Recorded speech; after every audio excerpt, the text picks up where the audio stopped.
Welcome everyone to our community flood update. My name's Martin Hawson and I'm CEO with Mildura Rural City Council. Firstly, can I acknowledge the traditional owners of the land that now comprise Mildura Rural City Council, pay my respects to their elders past, present and emerging. So today's update is really aimed at just briefing everybody in the community around where we're actually at with the response to the flood situation. It's fair to say we still do have an emergency situation on our doorstep. We're still at 37 metres at the Mildura Weir, which means we've got a little bit to go before we're starting to get back to normal, but I guess we're well on our way to actually for the flood waters receding. So today we have with us our SES representative, Ken Smith, who's the Loddon Valley manager,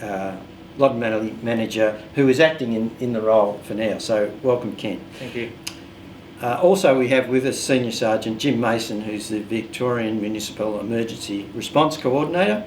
And we also are fortunate enough to have Michael Grainger, who's the Assistant Commissioner for the Western region, who's up visiting. So we took advantage to invite Michael along to give us a briefing on where things are at from a broader Victorian perspective.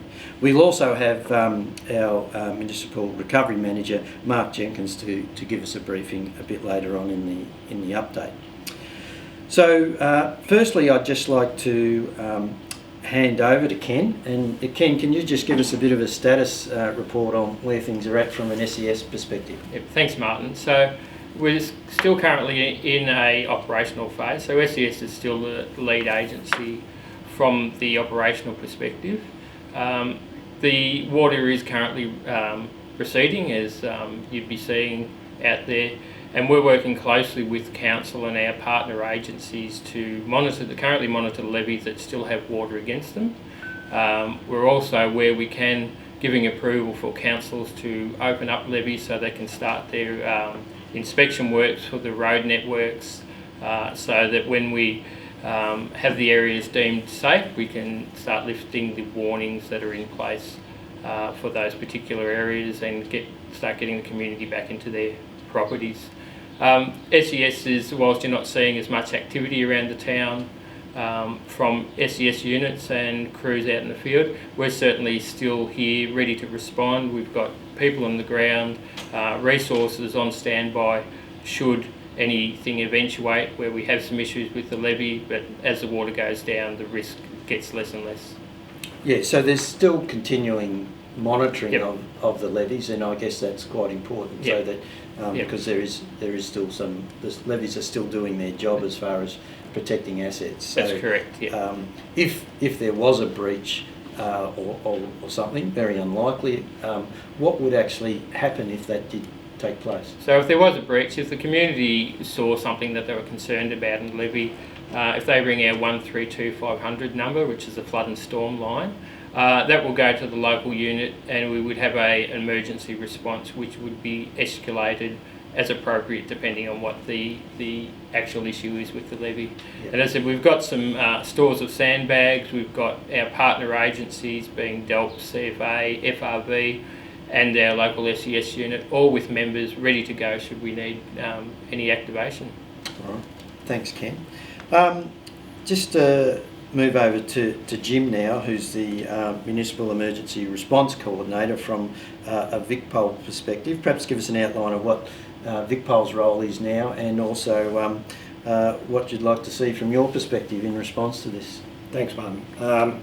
Look, my role and anyone acting in this role is essentially to work with all our partner agencies, which include Council and all the aforementioned agencies, to ensure that our communications and the plans we have in place are working effectively and efficiently.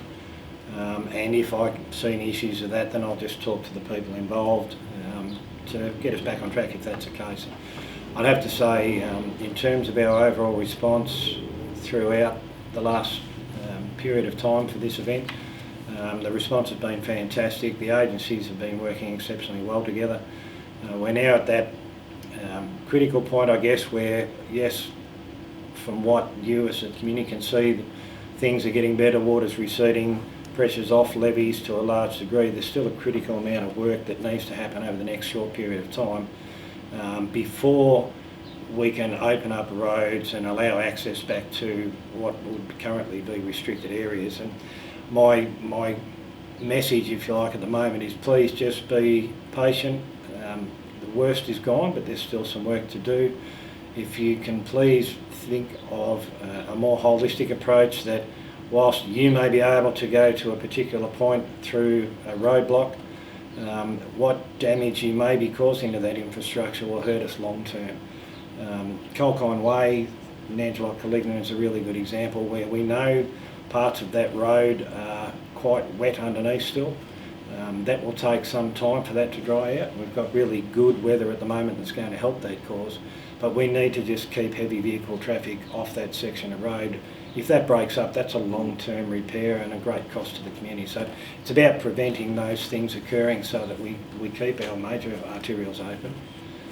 And certainly with any roadblocks that are still in place, we just need to have council and Department of Transport, where relevant, assess those roads before we can safely open them up.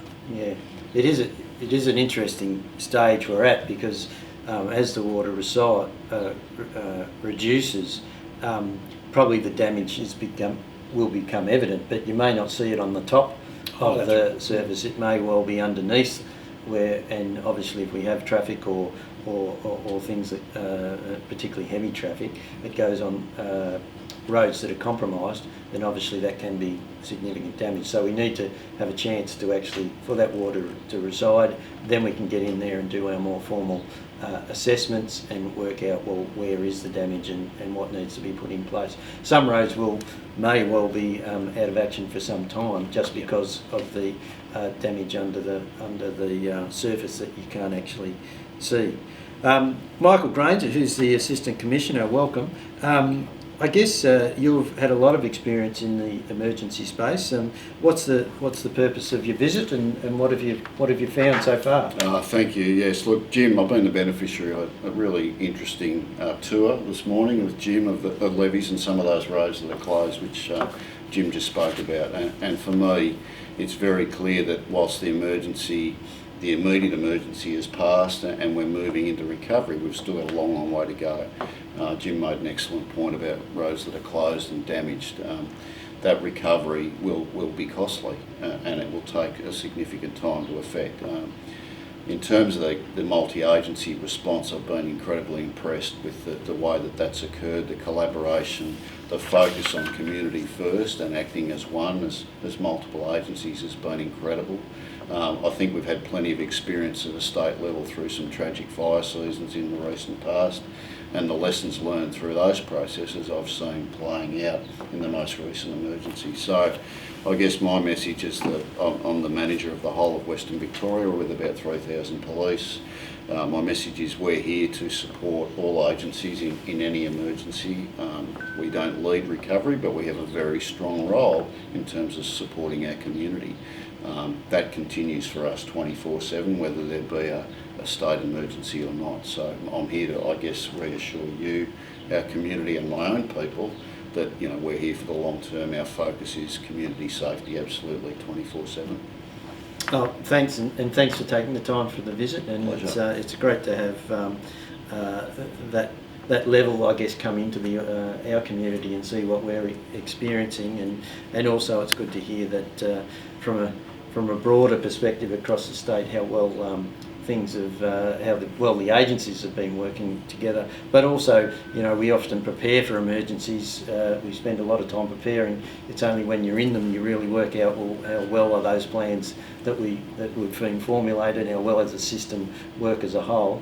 It's only until you're in the situation you really find out how that's all working. Look, I do have to say also that communications with the community have been really good through this. I had some feedback just last night about how prepared the community were, because there was lots of lead-in conversations, community gatherings, forums such as this where information was shared, and mostly people were very appreciative of that, which is a real, it's a fantastic thing. So well yeah, and I think that, and certainly with that engagement theme, if there are things that you want to know or things that you feel that we should be covering in these updates, more than happy to hear that feedback. Put something in the chat below when we share this message on the social media platform, and we'll try and weave that into the sessions. Thanks, guys. Thank you. With us now we have our Municipal Recovery Manager as we move into the recovery phase of this response to the emergency, and I've got Mark Jenkins, who's the Acting General Manager Community in his normal role, but he's also the Municipal Recovery Manager. So I'd just like Mark to outline a little bit about what it means to move into recovery and what the community can expect, I guess, to see over the next weeks and months as we move into the recovery phase of the emergency. Welcome, Mark. Thanks, Martin. Just a bit of an outline about recovery and Council's role. Council sets up various groups, social, environmental and built environment recovery groups, and they've been put in place. So probably some important supports in place for people at the moment who are affected by the flood is Council is providing with ERV free disposal of flood waste and new sandbags at Mildura landfill for flood affected addresses. So if you want to find out more information about how to dispose of flood waste, go on the Council's website and go to the flood section and it'll tell you what to do, and there's information about how to access those services. So we're also working with Emergency Recovery Victoria, which is ERV, to provide a curbside collection service for flood waste. So what will eventually happen is you'll be able to put your flood waste on your nature strip or on your roadside, and that will be picked up as part of that service. But we'll communicate the dates for recovery at a later date.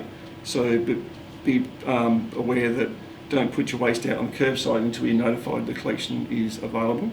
So that's an extra service, Mark, that hasn't been provided before. Oh, it's true, and ERV is providing a service to residents who are affected by flood, so they can actually bring their damaged, maybe household items or particularly sandbags, to the curbside for disposal and collection. Yeah. So just a bit about sandbags. Is there some specific information about sandbags? Because some of the sandbags that have been, I guess, inundated or they've had floodwater against them, what's the situation with them? Sandbags have been part of the flood, need to be disposed of at landfill because they're considered contaminated. Okay. But sandbags that haven't been contacted by floodwater can be disposed of on site if possible by the resident. As in empty them out and put them on the garden? For example, yeah. Yep. So I think roads have been mentioned already, but council teams are currently assessing the safety of roads and how they become accessible after an assessment process. So we're working to reopen roads as soon as we can. So as has already been said, people need to be patient around road openings and need to abide by signage existing about road closures. So if the road is closed, you need to be keeping off that road network, particularly to reduce damage to the road until it dries out. So it's a pretty important message. We're also assessing the impacts of the flood event on residential, business and farming areas. Then that gives us an accurate picture of the damage to the local council area. And we're also targeting these supports as part of the recovery phase.